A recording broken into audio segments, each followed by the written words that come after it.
एक किसान था।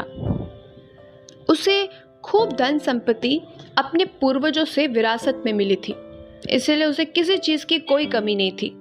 वो दिन भर बैठकर हुक्का पीता और अपने मित्रों के साथ में गप्पे लड़ाता रहता था, और उसने अपना सारा काम अपने नौकरों के भरोसे छोड़ रखा था। अब नौकर भी उसका पूरा फायदा उठाते थे, तो हुआ ये कि धीरे धीरे उसकी संपत्ति कम होती जा रही थी। लेकिन फिर भी किसान को अपनी मौज मस्ती से कोई फुर्सत नहीं थी। एक दिन उसका पुराना दोस्त उससे मिलने आया।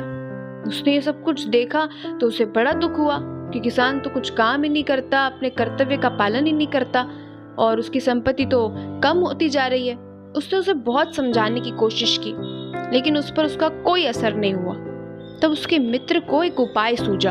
उसने किसान से कहा कि यहाँ ना थोड़ी दूर पर एक बाबा जी रहते हैं और वे धन प्राप्ति के नुस्खे बताते हैं, तो तुम्हें भी वहां जाना चाहिए। तो किसान तुरंत तैयार हो गया। उसने कहा तुम भी मेरे साथ चलो। दोनों बाबा जी के पास पहुंचे। अब बाबा जी ने किसान को बताया कि तुम्हारे गोदाम, गौशाला और घर में सूर्योदय के समय एक श्वेत नीलकंठ आता है। अगर तुम उसके दर्शन कर लो तो तुम्हारी संपत्ति बढ़ जाएगी।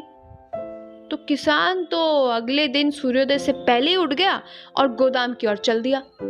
वहां पहुंचकर उसने देखा एक नौकर गेहूं की बोरी बेचने के लिए जा रहा है। अब मालिक को देख के वो डर गया। तो किसान ने उसे डांटा।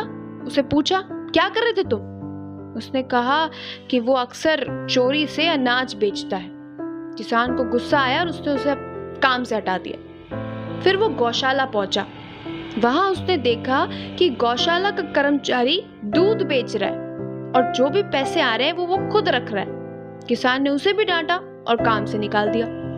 दोनों जगह पर उसे श्वेत नीलकंठ तो नहीं मिला। अब वो घर पहुंचा। वहां उसने देखा कि घर के तो सारे लोग सो रहे हैं, लेकिन एक नौकरानी घर के कीमती बर्तन चुरा के ले जा रही है। किसान ने उसे भी डांटा और काम से निकाल दिया।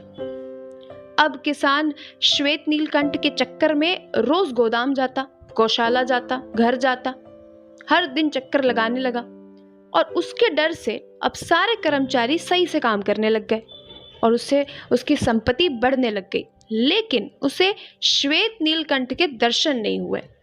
तो वो बहुत निराश हो गया। फिर एक दिन वो बाबा के पास पहुंचा।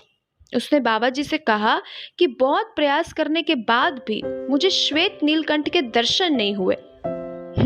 बाबा ने हंसकर कहा, तुम्हें श्वेत नीलकंठ के दर्शन हो चुके हैं, और वह श्वेत नीलकंठ है तुम्हारा कर्तव्य। कर्तव्य का पालन करने से ही लक्ष्मी की वृद्धि होती है। इसीलिए हमेशा याद रखो, अपने कर्तव्य का पालन करते रहो। इसी से तुम्हारे जीवन में तुम्हारी उन्नति होगी।